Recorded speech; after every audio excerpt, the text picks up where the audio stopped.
Hi everyone, welcome back. I'm Michael Sandler, your host on Inspire Nation. If you've ever wanted more guidance and direction in your life, then do we have the Whatever Arises, Love That show for you. Today I'll be speaking again with Matt Kahn. After nearly 600 episodes of Inspire Nation and counting, he is even more so one of our all-time favorite spiritual teachers and authors with one of my all-time favorite, beautiful, and transformative books out there. Truly a must-read, Whatever Arises, Love That. And that's just what I want to talk with him about today, about discovering your purpose, your meaning, why you're here, and the where in the world to go. That plus we'll talk about the overstimulated nervous system, psychological cocoons, embracing confusion, why in the world you want to obey the speed limit of the heart, and who's the only guest we'd ever stop loading a moving truck for. So welcome back to the show, Matt. Are you ready to shine? I am ready to shine. Woohoo! Like never before. That was amazing. That was an amazing intro. Well, thank you. And I mean that because we have had on so many incredible guests now, but the benchmark is still yours. Thank you. It's still yours. So before we dive right into things, and I want to talk briefly about the book, then we're going to talk about love and then purpose and direction. What have you been up to these days? My goodness. Well, recently, I've been engaging in a lot of exercise and getting back to being physically active. I probably dropped an additional 15 pounds and I'm just feeling spectacular in my body. I'm doing a lot of my own cooking and just cooking a lot of extremely healthy, delicious foods, getting outside a lot and just finding myself really, taking the time to really enjoy my life, as well as working really hard on my second book and really still riding high on the success and the pride of what I put into my first book. For me, when I write a book, it's really like a work of art. And I put so much into the book. And when I write a book, it has to satisfy me completely. And then to see how many lives have been touched by that book is truly remarkable. So I've just been really appreciating the effect of that book, writing my next book, which is incredible, and just really taking the time to get as physically fit as possible, and I feel absolutely incredible in my body. Do you mind if I ask what's the next book about? Of course. Next book is called Beyond All Barriers. Ooh. And when I came up with the concept of it, it really kind of made the hair stand up on my arm. The concept is that the spiritual journey is a transition from the ego to the soul. Mm-hmm. But the book is about ensuring that your transition from the ego to the soul is done from the soul's perspective. And so throughout the book, I'm highlighting every step of a spiritual journey from the ego's perspective and the soul's perspective, and really understanding the connection between the two, that the ego is not some dark force, it's not some evil enemy. It really is the soul in its most dormant state of expansion. And that as we learn to, and in the book, I literally the book, 90% of the book is brand teachings I've never offered before. I've got to ask, what an amazing statement. Yeah. The ego is really a dormant state. Can you continue that? Yeah, the ego is the soul in its most dormant state of expansion. So just like a child is an adult in training, a child is an adult as they begin and undergo their journey of maturity. Mm-hmm. The ego is the potential of the soul, but becomes the illumination of the soul as it undergoes the expansion of the spiritual journey. So this kind of throws our whole script out the window for today, and we'll come back to it.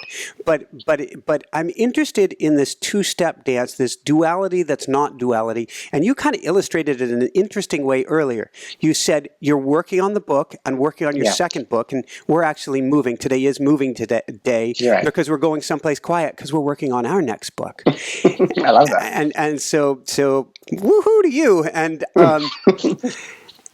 but you said that you're doing, one hand is you're taking care of everybody who needs assistance right now. On the other hand, you're working on your book. On the other hand, which actually goes hand in hand, you're working on yourself. I see it as kind of a duality, even though I talked about three things.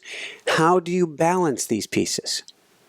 It's a great question. When you wake up, and I can just speak about my experiences, like prior to awakening, you have to be really skillful at time management.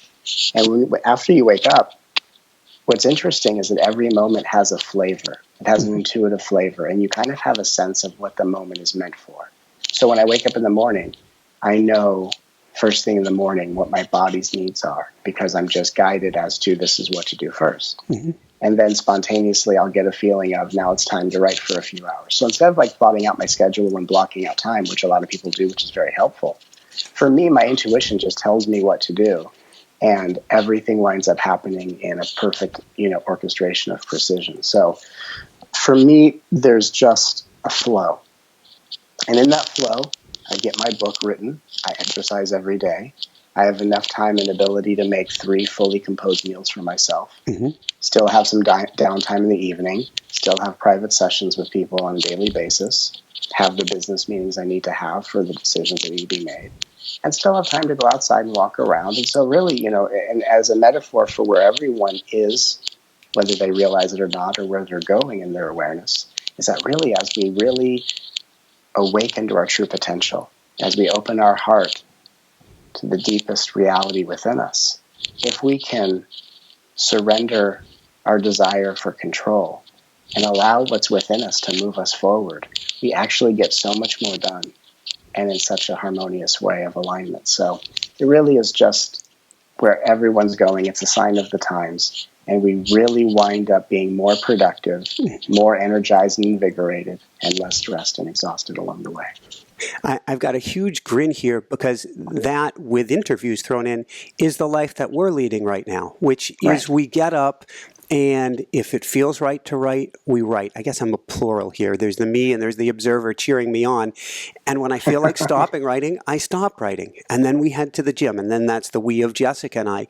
But I let this ebb and flow go. It really goes back to your whole concept of whatever arises, love that.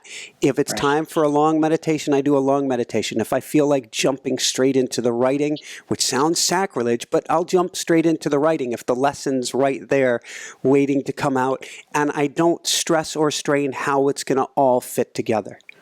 Absolutely. And, for me and in my process, I have to meet various deadlines with publishers. So I have deadlines I know that I have to meet. And I also can see like a timeline of like, okay, I'm probably going to get it done by this date. Mm-hmm. And then as I kind of set that intention, each day is ebbing and flowing as to sometimes I'll write for 4 hours a day. Sometimes I write for a half hour. Sometimes I write for 2 hours, 14 days in a row, and somehow it always gets done perfectly. So I'm just in complete trust of the process, and at the same time, the trust in the process, involves my participation. So it really is a collaborative effort between me and the universe, where I'm totally willing to do the work, and at the same time, there are days where I wake up, and I'm going through, some sort of energetic process where I just need a day to rest. I need a day just to kind of have some downtime and let my energy field go through whatever it's going through. And I give myself that permission. I don't find myself having to do that very often anymore. Mm-hmm. I used to go through it a lot. I used to go through integrations and upgrades on a daily basis. And now I find myself not necessarily having to do that so regularly. But if I need a day to rest, I certainly give myself that permission. And at the same time, I just follow whatever flow is presented to me, and it always works out. So I wanted to talk briefly, before we go into purpose and direction, I wanted to talk about whatever arises, love that. And it seems we can use the example of you and your writing process. How do we not, it's going to sound like a double negative. Oh, well, how do we not get frustrated when we're going, oh, today I want to write. Today I feel I'm supposed to write. But today apparently is an upgrade day for me, which is interesting. It's something I've been talking about with both my coaching clients a lot lately and with guests lately, which is that oftentimes when you get into the fear and anxiety mode, it's actually something coming into you, and just to be with it. And then all of a sudden you're going to come out the other side better for it. Absolutely. I would say that one of the biggest barriers, and again, in writing Beyond All Barriers, nice irony, but one of the barriers to spiritual evolution is this constant thought that an experience we're having isn't the way it should be. Thank you. Right? So let's say you wake up one day, you're excited to write, and it's upgrade day. and you get frustrated. If the ego is the one leading the way in your perception, you're going to think, I shouldn't be frustrated. What can I do to not be frustrated? Because frustration is in the way of my preferable or most preferable experience. Whereas from the perspective of whatever arises, love that, frustration is what has come up in us as a result of our change of plans in life. We wanted to write, now we're upgrading, and the change that we weren't perceiving or expecting creates a sense of frustration.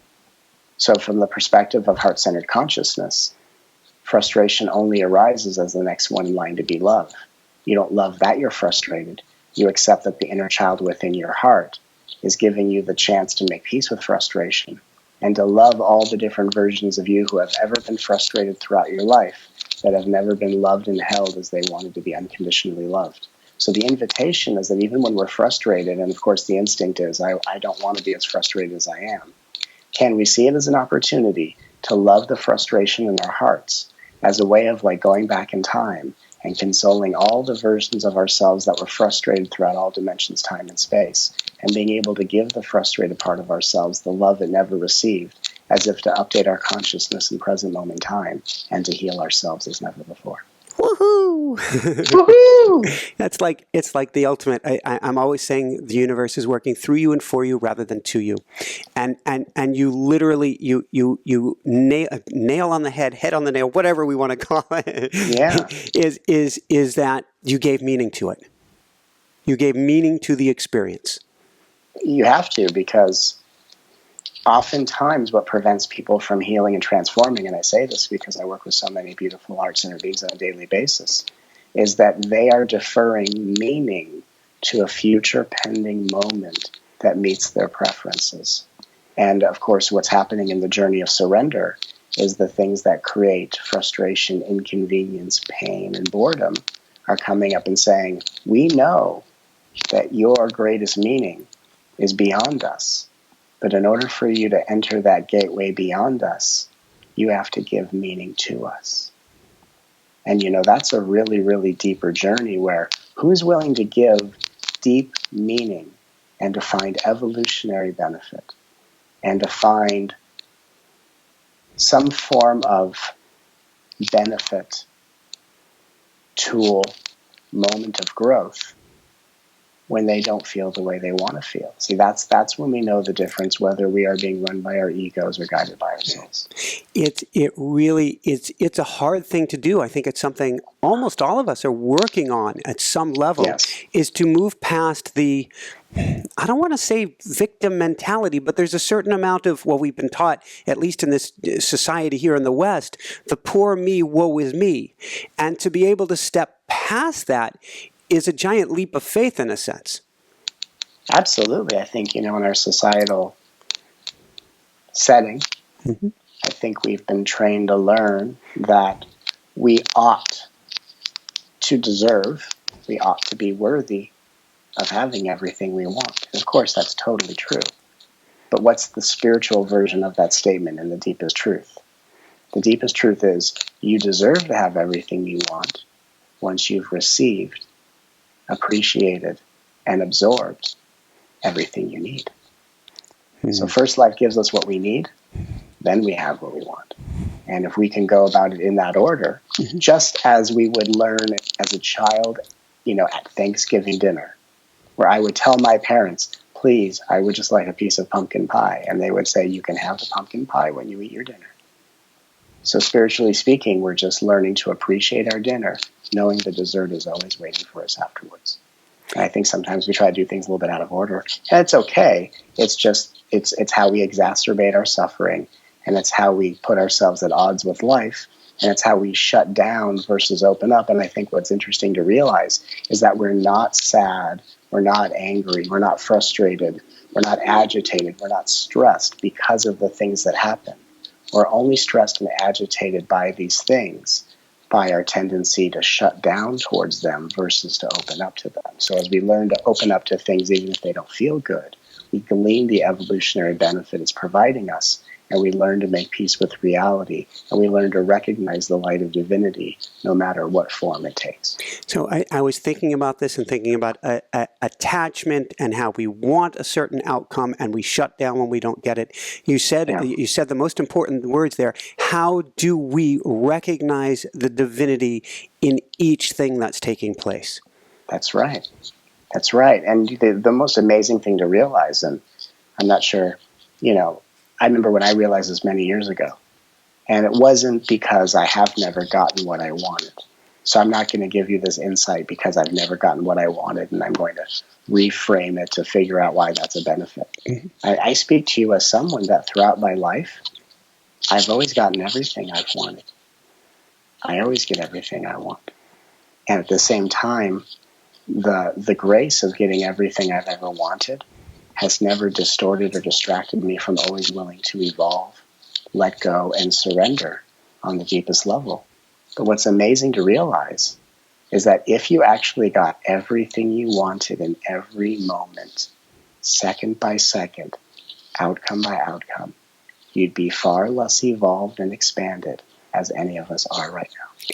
So there's so many different directions I can go with this. One, let's take the direction of comfort. And I want to understand both what you mean by you've gotten everything you want, and when I think of getting everything you want, I think of I'm comfortable. And when I'm comfortable, that's not when, in my understanding, all of the learnings take place, because there's less of a motivation to move from the couch. Absolutely. Now, I'll tell you an interesting story about my life. If I go back to when I was a child, any toy I wanted, I got. Any Nintendo game I desired, I manifested through my parents. Right. I didn't manifest it. My parents bought it for me, right? Yeah. But as a kid, as a little soul in training, you think you're manifesting. I wanted a bike. I got a bike. I wanted a skateboard. I got a skateboard. I wanted to go to Disneyland. I went to Disneyland. I wanted to go on this trip. I went on this trip. Anything I wanted to try, any hobby I wanted to, start and never finish. My childhood is a reflection, and my life is a reflection of everything I've ever wanted. If we think of it just like as objects, I've always received. And I've received amazing graces and blessings that I never could have imagined. But here's the funny thing. Throughout my life, I got everything I wanted, and I never knew comfort until the depths of my spiritual journey. So I had everything I wanted, if you want to check it off the list of how we look at things as kids. I'll put it in air quotes here then. Everything. Air quotes, yeah. But I was never comfortable. And throughout my life, it was very strange that I would collect Nintendo games, and then it would just be things that collect dust. I would have a toy chest full of toys, and I'd have so many toys that to pull them out and to play with them would just give me more things to put away, and I wouldn't even do it. So what I realized when I was a child, of course you realize this as an adult, not when you're a kid, is you realize the pitfalls of object consciousness, that you can become a collector of any object. You become the collector of experiences. You can certainly become the collector of spiritual insights and be the collector of spiritual experiences. And from one spiritual high, you're chasing the next biggest high. And yet in my life, none of that made me comfortable. And I only found myself being comfortable when I was able to find myself being completely content with less. And so what I find interesting about the teachings that I offer is that, I tend to teach in a very simple way, and yet the energy and the insights are very profound, because the profound nature of it is that the deepest teachings can go in so deeply when we allow ourselves to just contemplate and receive far less. So as an adult, versus when I was a child, who I had every toy in my room, never enjoyed them. Every Nintendo game, rarely played them.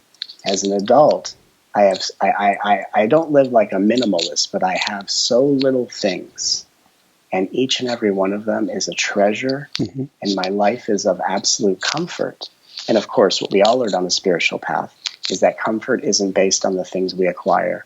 It isn't based on the experiences that we collect. Certainly isn't based on the relationships we're with, even though it's lovely to feel loved by your beloved partners, that your comfort is not based on how anything seems or appears in your reality.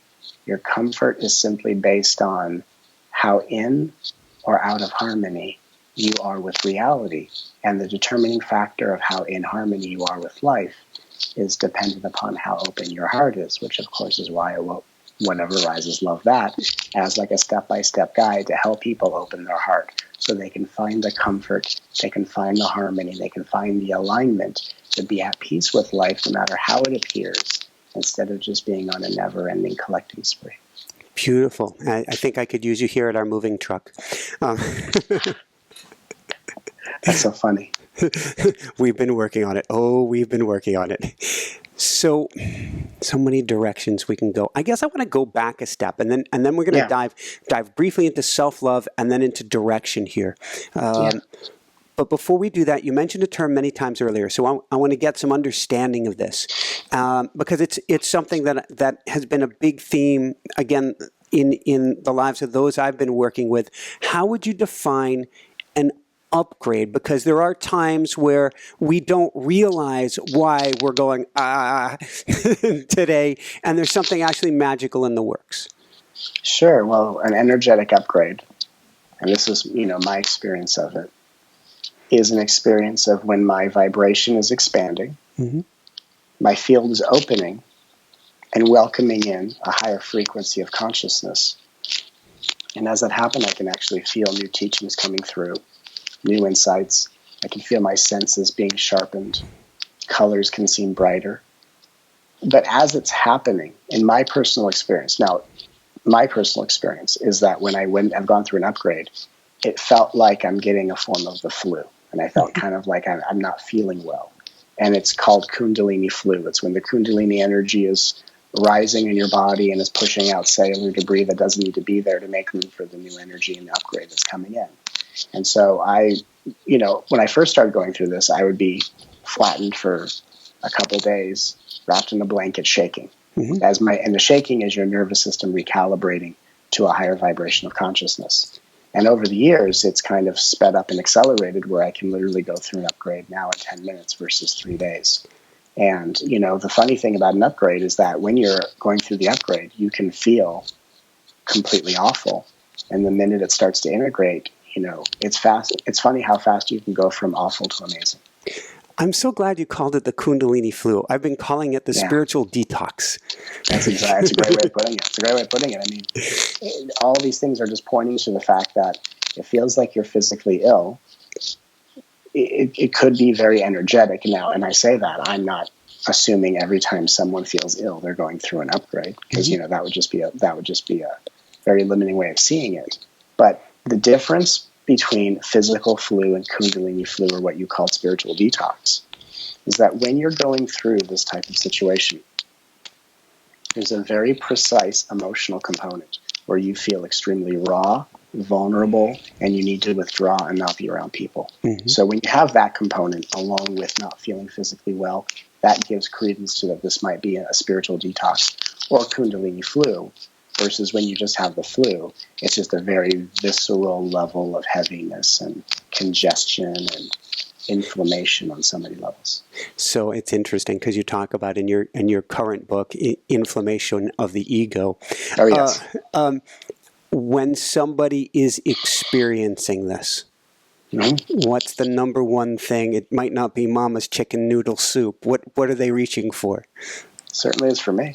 That's delicious. But I think the first thing to do is when you are going through a spiritual detox, Kundalini flu, first thing is give yourself permission to have a personal day just for you.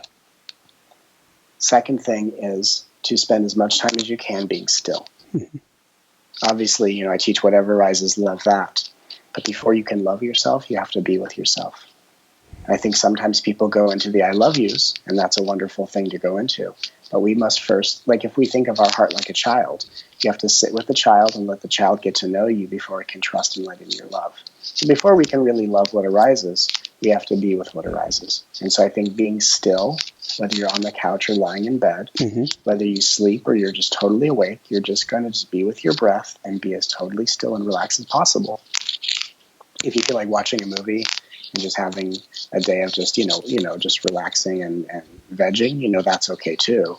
If you live a very overly productive life, sometimes that can be very beneficial.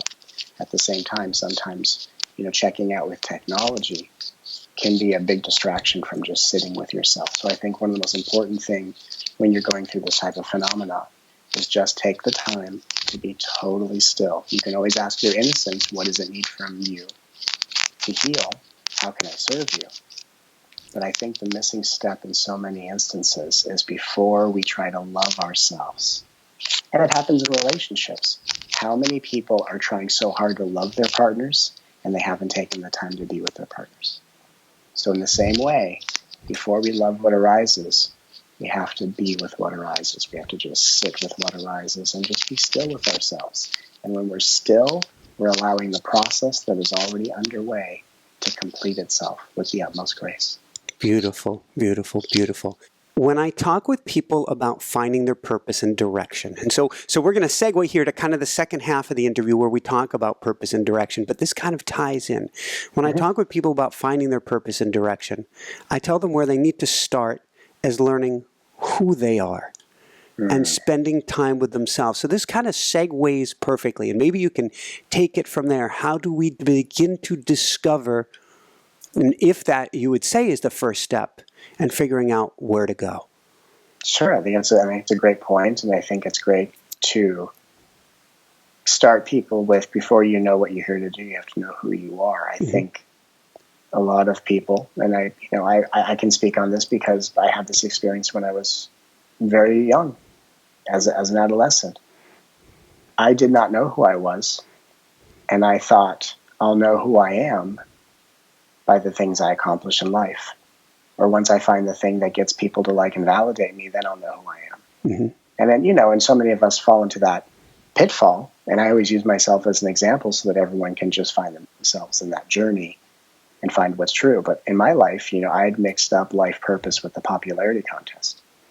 And what I think is important in helping people find their true purpose, as you said, is start with, who are you? Now, the question is, how do you figure out who you are? Mm-hmm. And so just like I was saying, how when we're going through a spiritual detox, we have to just sit with ourselves and be still. The question we can ask ourselves is, who are we to ourselves without any feedback or validation from anyone? In other words, who are we when no one is looking? That's a scary question for people. It's a scary question. And just to give some peace to the process, if someone listening to this asks themselves, who am I when no one is looking? Mm-hmm. And they get this really strange, I don't know. The beauty is that I don't know who I am, not knowing who you are, is actually the first step forward of knowing who you are. Because to not know who you are based on that question means you are now stepping outside the reference points of your ego structure. You're not defining yourself as the character who is seen by this person or is validated by this person by what they do for them. So when we don't know who we are, and oftentimes when we go through spiritual awakening spontaneously, we thought we were this character in relationship with this person, having this job. And it's like you wake up and all of a sudden the script of your life gets thrown out the window and you're in an improv and you don't know who you are. And so the first step of awakening out of ego consciousness and into the heart-centered consciousness of your soul's reality oftentimes is displacing you out of your reference points or in a moment called confusion. And if we can learn that when we're confused, when we don't know who we are, the question is, can we relax our body into confusion? Our mind may not know where to go. Our mind may not know what to rest in. But if you can let your mind just spin in confusion and relax your physical body and just relax into, it's okay that I don't know who I am because now the possibilities are limitless. I have a strange habit in coaching of congratulating people when they get confused. I do that often. It's such, to me, it's such a celebratory shedding. Right. So where do you take people when they get to this place of, I don't know about anything anymore, and you go, congratulations. Yes. What's their next step, or how do you guide them from there? To sit right there with that confusion. And what happens is if you can sit with confusion just for a few moments, confusion can become serenity within a matter of seconds. And I think what often is the mentality is that people go, okay, I'm confused. He just congratulated me. I'm not sure I think this is worth congratulating. And their patterning is, okay, I'm confused. What's next? What's next is befriend confusion. Spend time with confusion. What actually does it feel like to not know who you are? And then, of course, I would bring the next question of inquiry. And, of course, I just kind of come up with it spontaneously. I don't ever have it, like memorized. But in this moment, what I would come up with is, okay, who are you? First question was, who are you when no one's looking? And then if you get to, I don't know, that's obviously the confusion, displacing you out of your known reference points. The next question is, do you need to know who you are and label yourself in order to breathe? Yes or no? Do you need to know who you are and label yourself in order to blink your eyes, in order to think, in order to feel, in order to respond, in order to smell, taste, or touch? And what I help people see is that they can actually have access to every single sensory experience without needing to decide who they are or what they're not. And it gives them space from their ego structure and allows them to realize it's actually the soul that's really doing all of this. It's just the ego that insists on it's the one doing it. It is a brilliant, brilliant question. And I'm going to come back, not as a devil's advocate, but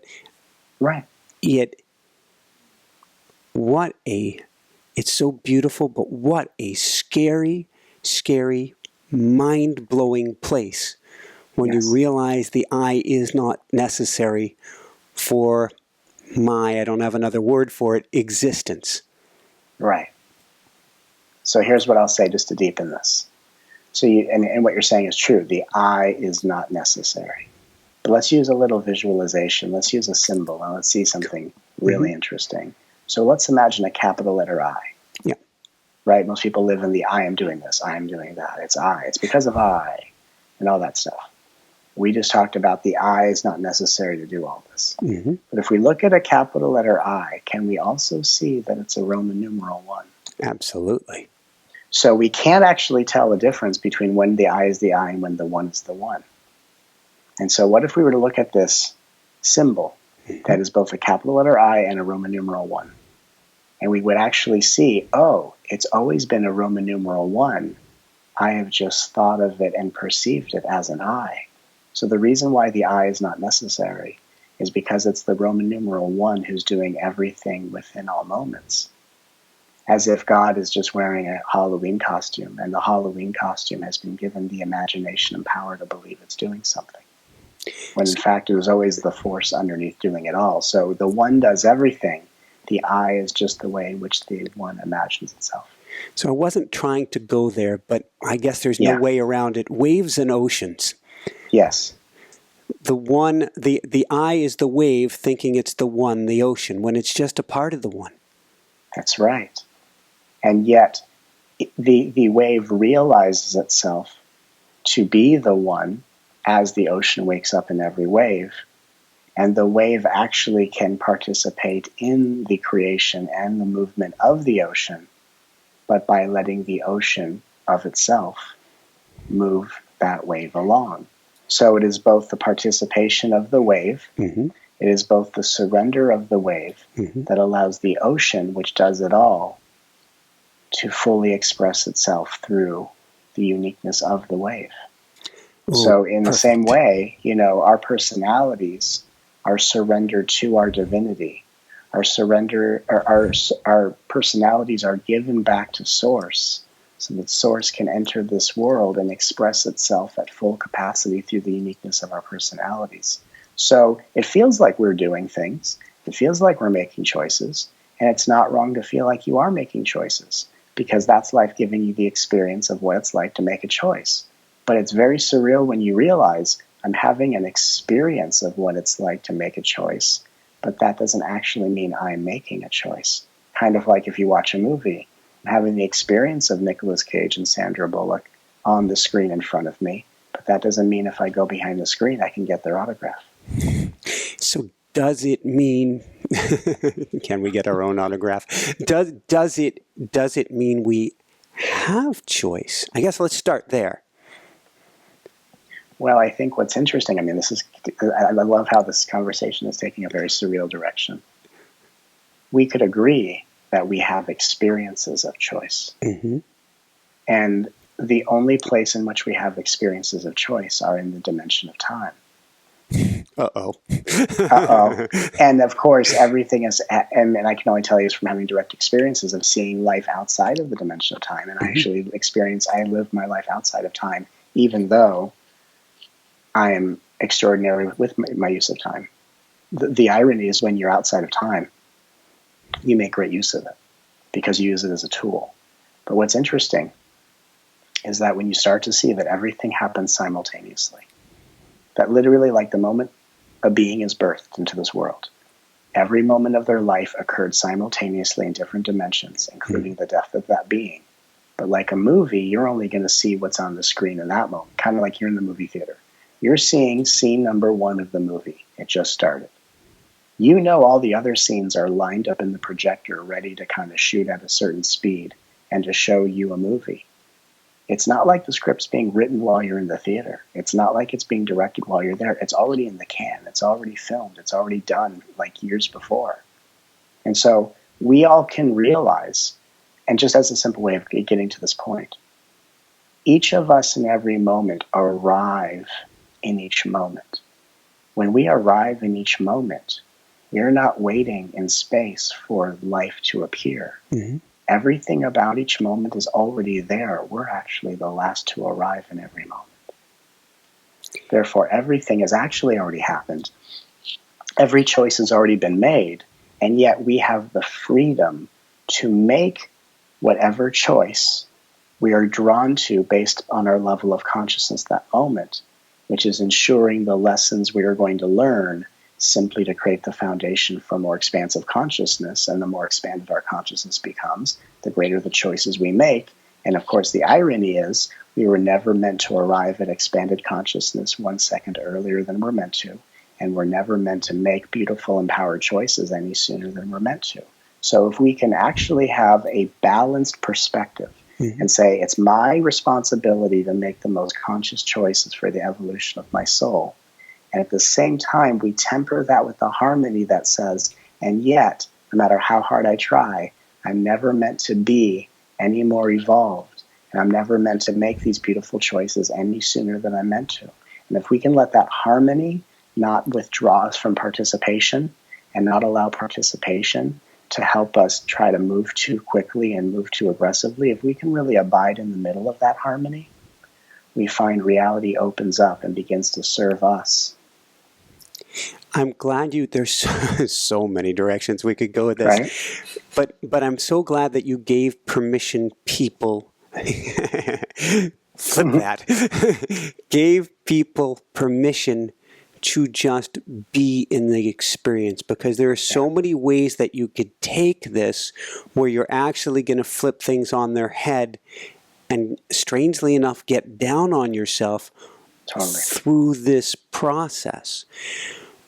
One interesting piece of it is, and I've had I've had people write in about this, and they said, if this is all happening at once, if I am basically riding the roller coaster of life, taking in this experiences, then why try?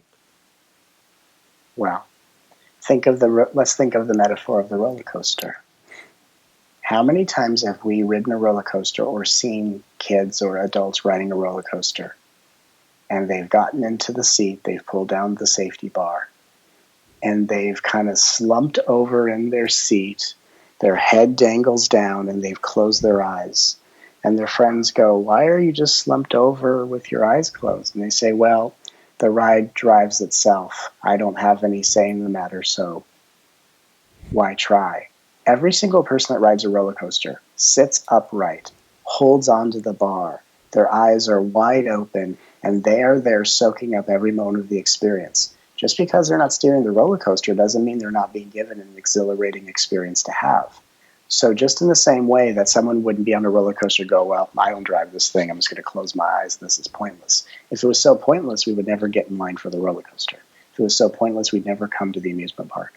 But life is the Disneyland of higher consciousness. And so even though we are not necessarily steering this thing, we are certainly in the experience of being given the opportunity to have the most exhilarating thrill ride, depending on how often we choose to open our eyes and to let in what's being given to us. So I think from the ego's perspective, the ego has this very interesting cop-out that says, if I can't control it all, I'm just going to deny it all. Doesn't sound like much fun. It's not the best approach to take. Whereas the soul's perspective is, I don't need to control it all in order to enjoy it all. And that statement of I don't need to control it all in order to enjoy it all is what brings into our reality the vibration of comfort, which is what we started with. So many directions again. I want to come back to surrender since we were almost going there. Before I do that, since we're talking about purpose and direction, why did we sign up to come to the Disneyland of higher consciousness? If I gave you the Zen answer, I would say because we did. And I'll clap for you with one hand. Yeah, which thank you, which is it's a lovely clapping method. But the most loving reason why we came here. We came here because we desired this experience. We were already our divinity in heaven. We were already one with all that is. But the greatest thrill ride is for the one that is one with all that is, to know all of itself as an individual. So we came to this planet, we came to this Disneyland, we came here because the gift of individuality is among the highest commodities of experience in all of the universe. And of course, when you come here and you forget who you are as source, and you're going back through that remembrance and evolutionary process, it's easy for one of the greatest gifts in all of existence to be seen as a curse or a prison sentence. But that is just simply our trajectory of like a phoenix rising out of the ashes and ascending into the higher vibrations of our true self. And so the more we expand in our heart, the more we love what arises, the more we ground into the body, the more we're being with ourselves, the more that we are resting in I don't have to control it all in order to enjoy it all, the more we are in harmony with the universe, the more we see each moment as a gift and an opportunity, and we use those opportunities in our lifetime to become the work of art, to become the highest self, to become the master in physical form that we've always been destined to be. Thank you, thank you, thank you. I want to talk about becoming that work of art. Something that I've mentioned to a few of my coaching clients lately is how can you work, how can you be, how can you strive as lazily as possible? That's funny. So that things evolve, they unfold without you trying to force them. Right. What is, you're going to be writing another, you're not going to be, you are writing another book, and it is unfolding before you. How do we both determine what it is to unfold for us and to do that two-step dance, which is not to simply sit back and go, oh, the book's going to take care of itself, or or at the same time go, I'm here, I'm on this planet right now because I know I'm supposed to write a book, and then see the challenge. I do.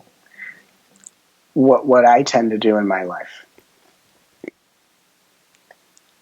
is I set the highest intention for what I want the book to be, how deeply I want it to affect people's lives, and I put forth the effort to make it happen. I always have an agreement with the universe that I'm going to put out everything I want. And of course, all my intentions I'm setting is for, may this book heal, awaken, liberate all souls in the most miraculous way with every word that's read and absorbed with the energy of the book. But my agreement with the universe is, look, and I call these intentions like audibles, like what a quarterback would call in a football game, like an audible. I put out the biggest audible, the biggest intention, and I purposely try to make the biggest, greatest intention for every one of my projects and for everything I do. I try to make it so big and so powerful that it almost feels ridiculous. That's how I know I'm going in the right direction. And the agreement with the universe, as a being who has already gone through so many levels of surrender, is if there is something else that is in the highest good of all beings, if there is something that is in the highest good of my evolution, that will be the only thing that shows up. And if something else other than what I say shows up, I will be just as happy for that showing up as I am for the intention that I've set, whether what shows up matches my intention or seems to be the opposite of that intention. So I put out the biggest intention. Yep. I do it from the deepest space of surrender. Yep. I always tell the universe what I want. And of course, what I want is just for what I want for other people's lives and livelihoods. And if there's something else that is more important for me to face or other people to experience, I will receive it just as generously. For your highest good and the highest good of all, or something better. It's right. That's a great way of putting it. So that's how I manifest. And I tend to manifest rather incredibly. And I think it's not because I know the techniques to manifestation. When you're at a certain vibration of consciousness, any technique works. You can make up a technique and it works, but it's because of how aligned you are with yourself and how on the same page you are with reality. And of course, the difference between co-creating with the universe, collaborating with the universe versus negotiating or hiding from the universe. So let's talk about that real briefly, and then we'll start to wind things down and jump into a meditation, because I think this co-creation or this alignment with yourself helps you find your intentions. How do we do that? It's always important to let the universe know what you want. It's equally as important to know that what you want may not be the best thing for you. So if you cannot, so some people take one side or the other. They put out what they want, and they're trying to make everything in their life into what they want under any means necessary. And they're too aggressive, and it's too out of sync with harmony. Some people are in sync with harmony, saying life knows the greatest good for me. Life always brings me what I need, so why state what I want? And they're coming from a place of disempowerment and insecurity and inferiority. They think they're surrendered, but they're not participating unless they state what they want. So the balance of all this is I state what I want. I put out all the things that I'd want for the universe to give me, whether it's going to personally affect your livelihood, which is fine, or whether it's going to uplift the livelihood of the world, which is the intentions I set for each book I write. And the agreement is the universe always needs to know what I want. And equally so, I always want to know what's in my greatest good. And so whatever comes my way will be the response of the universe that says, we hear what you want. We're always going to give you all of the things that you desire, but we're going to give it to you in a way that assists in your evolution and helps you become the greatest version of yourself that you'll ever be. So again, always state what you want. Always accept that whatever you get in return is always the thing you need in order to evolve the most. Even if not getting what you want upsets you the most, can the upset you feel be seen as the next version of yourself that's in line to be loved as never before? And again, it takes a really surrendered soul to be able to see that kind of dance and not get into the ego swirl of, I asked for what I wanted, life didn't give it to me, there's people around me who have more than I have and they don't deserve it, that's unfair. We go into victimhood. Versus what surrender is about is, yes, it's important for me to know what I want and even to ask for what I want. And yet what I receive in return is perhaps more important and more beneficial for my growth, whether it matches my desires or not. And again, most people can't jump there. It's the heart-centered path and loving what arises that prepares you to live at that consciousness. So I'm not saying this as if people should jump to that place. I'm saying that as that's the mentality we aspire towards, and it's loving what arises, which is the path of heart-centered consciousness in my book, Whatever Arises, Love That, that takes people through the process to actually access that kind of mentality and consciousness. It's so cool. And I thank you for sharing all that. One really cool thing that came to me, I guess it came out of awareness. I don't know why I'm picturing whapping a fork and going, I want this. It's vibrating over here. And you actually get something far away that's vibrating. That's what you get. That's completely different. And if you just have awareness, oh, wait, that's guidance from the universe. That's the or something better. And then you whap it again, you have your intention, and you find that because you were so far away the other time, you had moved toward that other thing. Over time of practices, you start to merge and get to that place where what you want is in harmony with what's for your greatest good. That's absolutely true. That's absolutely true. When you're an ego, everything you want is opposite of the harmony the universe wants for you. When you are aligned with your soul, you're only capable of wanting the things that are only meant to be. And so that practice, if you can step back from it, which is whatever arises, which is everything that you're teaching, then you can see that the very act of I asked and I got something completely different, that's awesome. And that helps strengthen the muscle of faith, of guidance, of purpose, of direction, of the whole works while bringing you into divine alignment. Absolutely. And the irony, I won't say hilarity because it's not funny until it's funny. I mean, when it's funny for all of us, we can sit back and laugh at the cosmic joke. I'll pause you for a brief sec. Michael J. Fox, there was a great article in AARP recently, and he was talking about how trying to get a cup of coffee over to his wife, and he spills the whole damn cup on the way over, and just laughs at the hilarity of him even trying to take the cup of coffee over. But in the humor is the joy of life, in the spilling of the coffee. That's right. It's amazing. And you know what a great role model he is, just being so public about what he's going through. I mean, I love him dearly. And it's totally true. You know, we have the best of intentions of what we're trying to, we're going to move the cup of coffee over to here and give it to someone, and maybe the coffee is meant to be on the floor instead of in someone's experience. But, when you are rooted in ego, everything you want is exactly what's not meant to show up, or you want all the things you're meant to have at exactly the moment it's not meant to be revealed, which is why you feel like the universe doesn't listen to you. When you're rooted in the soul, everything you want is in alignment with everything you're meant to have, and you only want it the moment it shows up, and then that makes you feel like you're manifesting at a high level. And it is manifesting at a high level, but it's not really manifesting. It's really alignment with consciousness. And of course, how do we align with consciousness? By opening our heart. How do we open our heart? By feeling safe in our body. How do we feel safe in our body? But by allowing our innocence of heart to be loved and cherished as no one has ever loved us. And how do we do that? By sitting and being with ourselves and developing a relationship with ourselves, just like we want others to be with us.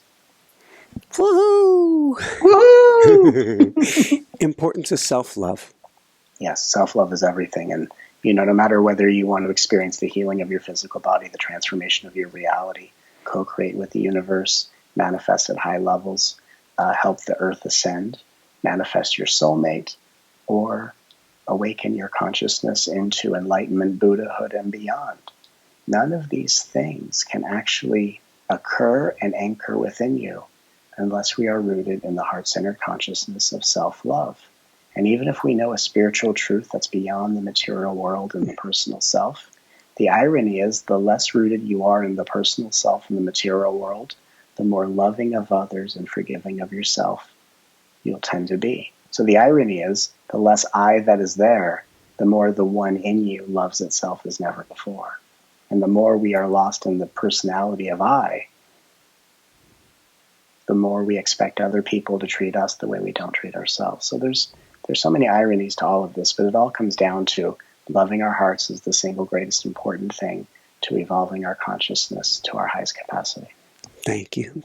A few quick wrap-up questions. We'll jump into a meditation. First off, I've been really enjoying throwing on my coaching hat and giving everybody homework before I let them go from listening to each show. So what one homework assignment would you give people today to help them on their journeys? That's a great question. What homework? I love giving homework too. I love homework too. Homework, I would say, would be a question. Mm-hmm. I like asking strange questions. They're not strange to me, but they're strange because it interrupts the patterning of the mind. Here's the question. Why do you need to have what you want? It's a biggie. It's a big question. I like to ask big questions. The follow-up question, and what I'll probably do is I'll probably just turn this into a meditation. Go for it. Let's do it. So I'll do a meditation for everyone here listening. And oftentimes, we've all experienced different kind of meditations. And this is a guided meditation, but it's not going to be a guided meditation with visualizations. It's going to be a meditation I like to do where I just ask questions. Mm-hmm. And I guide you from the question. More of a contemplation meditation. So let's just start with, and if as you're listening to this, whether you want to sit with your eyes open and watch or you want to just listen with your eyes closed, just let the questions guide you. And the questions don't have to bring up answers. You can just let the questions themselves unravel and unhook things within you. So we start with the question of, why do you need to have what you want? And let's just sit with that question for a moment. Why do you need to have what you want? And as we sit with that, I will tell you, just like I said in the interview, throughout my childhood and adolescence, I always got everything I wanted and I was rarely comfortable.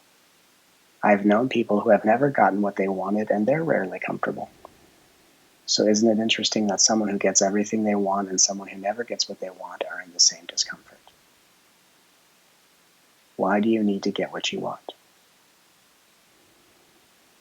Next big question. Does getting what you want free you from the need to want more? Have you ever asked for what you wanted, gotten it, and then you've been so content you've never wanted anything else in your life ever again? Has wanting and receiving ever freed you from the need to want and receive again? Or does it just turn your attention towards something else to want and receive?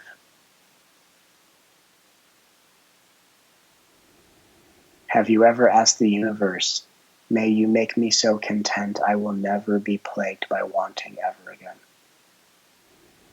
Does that question intimidate or excite you? If it intimidates, we're rooted in the ego, and if it excites us, we're aligning with the soul. It doesn't mean wanting is a bad thing. It just means that wanting rarely leads to beyond wanting.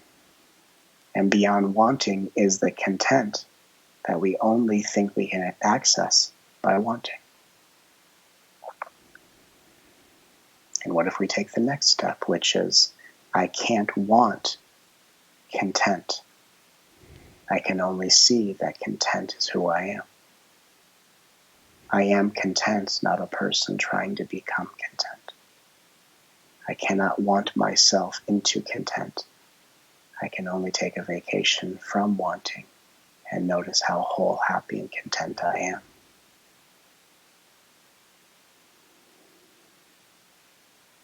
Next question. What could you or would you want if nothing was missing?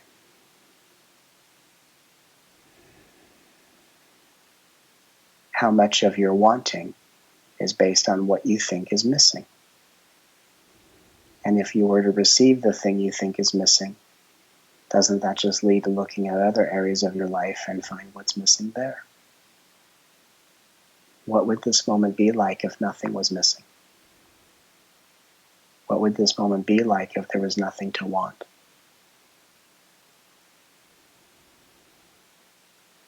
If you were living your dream come true reality, you would be feeling so whole, perfect, and content. There would be no notion of wanting anymore because you'd already have been given it. Therefore, if you can start experiencing that content freedom right now, all of the things that you used to spend time wanting will come to you faster when the time is right. Next question. What makes you think wanting something is the force that brings it to you?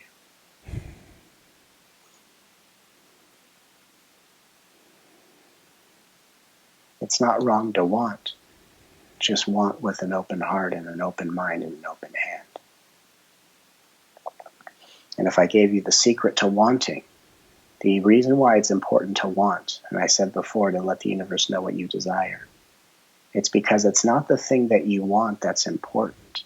It's that you are always being an advocate for your own consciousness, that you are always speaking on your behalf. You are always expressing your feelings to Source. Asking for what you want brings about a level of happiness that is equal to getting what you want, whether you get it or not. So we don't actually need to get what we want. We just need to always let life know what we want. Because when we let life know what we want, we're speaking on our behalf. We're speaking our truth. We're representing ourselves. We're being our highest advocate. So it's not the thing that you desire that's important. It's that you always allow yourself to desire it, while always knowing that whether you get it or not, you are always being guided into a reality of liberation, content, wholeness, and happiness that you can't want yourself into. You can only allow yourself to draw towards you. By allowing yourself to desire without being lost in believing that any particular desire has anything to do with the destiny unfolding.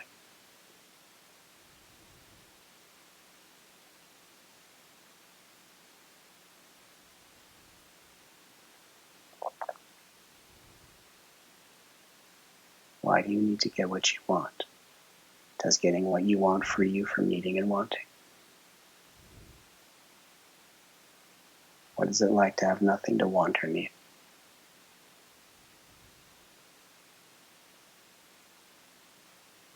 In your perfect reality of wholeness and perfection, you would have nothing to need or want. So therefore, if in this moment, if you surrender needs and wants, not by not making it important to want it, but just by not being attached to it as if it needs to be, perhaps that perfection reveals itself. What if needing and wanting isn't the force that draws it to you? What if you're only capable of needing and wanting something the moment it actually is meant to come to you, and then you think you are a part of drawing it to you? It's important to want and desire, but not for the reasons we imagine. The only importance of wanting and desiring is to be true to our feelings and to speak up for our behalf and to represent our unique expression of consciousness. And whether we get what we want, whether we never get what we want, we always receive what we need to be content, to be whole, and to be happy, the more we allow our heart to open. And of course, our heart opens when instead of chasing after the things we're pursuing, we let life be in pursuit of us, and we stop exactly where we are. We become as still as possible. And instead of getting things in life to make us feel a certain way, we turn towards our heart and we ask, how may I serve your highest good? How may I serve your greatest potential? What can I do to help you heal right now? How can I be the love you've always desired? And in that, we're loving what arises. And because our heart is the center of the universe, through the heart that we love, all things are transformed through our auspicious and mysterious journey of time. One I love you at a time, one surrender at a time, one open-hearted, open-handed desire at a time. We put out the love that transforms the world while allowing life to bring you what you need, no matter how different it seems from the things you want. And in that, you are free and reborn.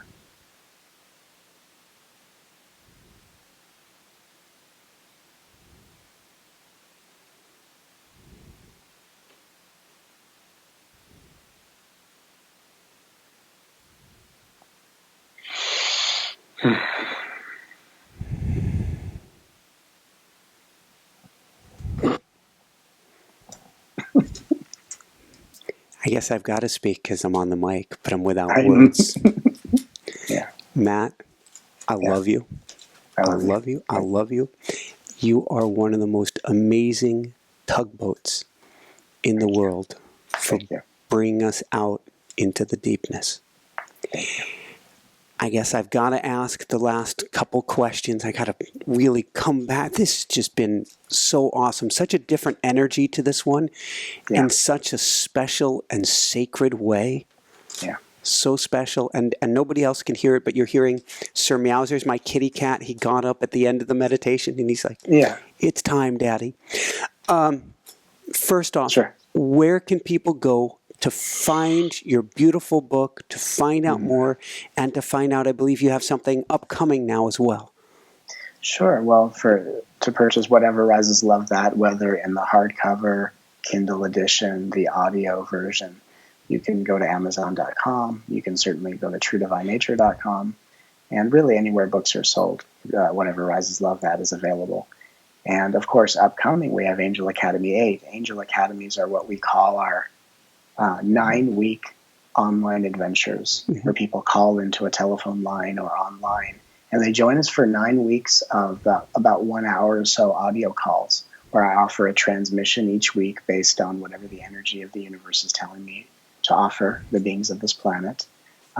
Because it's an audio call, it gives people a chance to really focus and be present with the energies in a very different way. I tend to bring through really powerful teachings on these Angel Academy calls.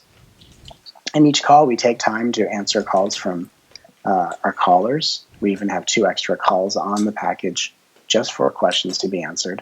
And it really is an opportunity. You know, throughout my life, I've been guided by the universe, and I've been receiving downloads from the universe. And I wanted to create something where I gave people the experience of what I've experienced from the universe. You know, for me, my life has been like an angelic school. So I wanted to create Angel Academy, like an online angelic school for all light workers, for all energetically sensitive souls, from all walks of life, from all countries, to be able to come together on these calls and really to I apologize. Hold on 1 second. That's okay. Yeah. We're getting some shredding from Sir Meowser's. Bear with me. That's okay. That's okay. It's funny. Meowser.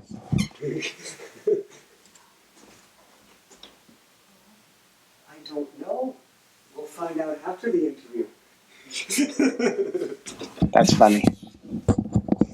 Jessica came in and goes, oh, what was it? And I said, I don't know, but whatever shredding has occurred, we will love that as well. That's funny.